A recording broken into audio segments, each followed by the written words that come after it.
Just very briefly, everyone there? Yeah, so my name is Ben, and this is the target species we're looking for today. So these are white-beaked dolphin. They're a robust dolphin, about 3.1 metres up to 3.1 metres in length, so just over 9 feet in length, about 350 kilograms. They have this distinctive white blaze along the side of their body. They have a tall, sickle-shaped dorsal fin. Average height's about 25-26 centimetres, so it's quite a large dorsal fin. They are called white-beaked dolphins. Believe it or not, they don't always have a white beak, but generally they have a white beak. As Alan said, there's no guarantee. You may wonder why I'm wearing a wetsuit and you've got a dredging.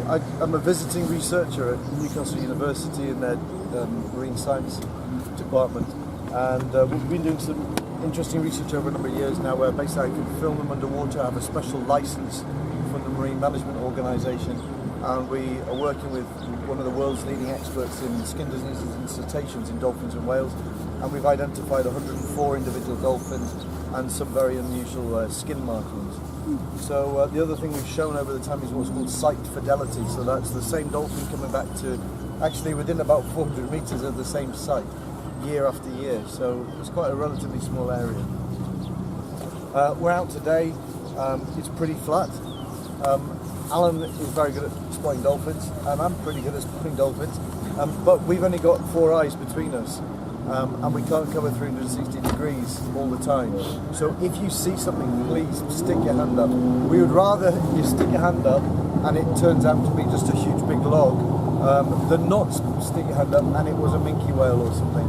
And I reckon that happens maybe 1 on every 4 trips.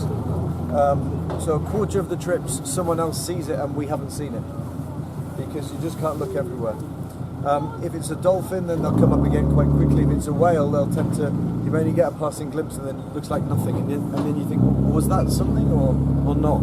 And then if you stick your hand up and the boat stops, it'll come back up again, you see it again. Who's seen a white-beaked dolphin before? Yep. Okay, yeah, you have, yeah. So most people haven't even heard of them. They're the most abundant dolphin in the whole of the North Sea. There are estimated about 10,000 of them out there, 8 to 10,000 of them. Most abundant dolphin, but most people don't ever see them because they tend to be further offshore. There are a few places where sometimes they come closer into shore. One of the things we're looking for is diving gannets. So does everyone know what a gannet is? Yeah. So big white birds plunge down. So we'll see them flying, you hopefully in the direction we're going, because they seem to have this inbuilt ability to detect where the fish are.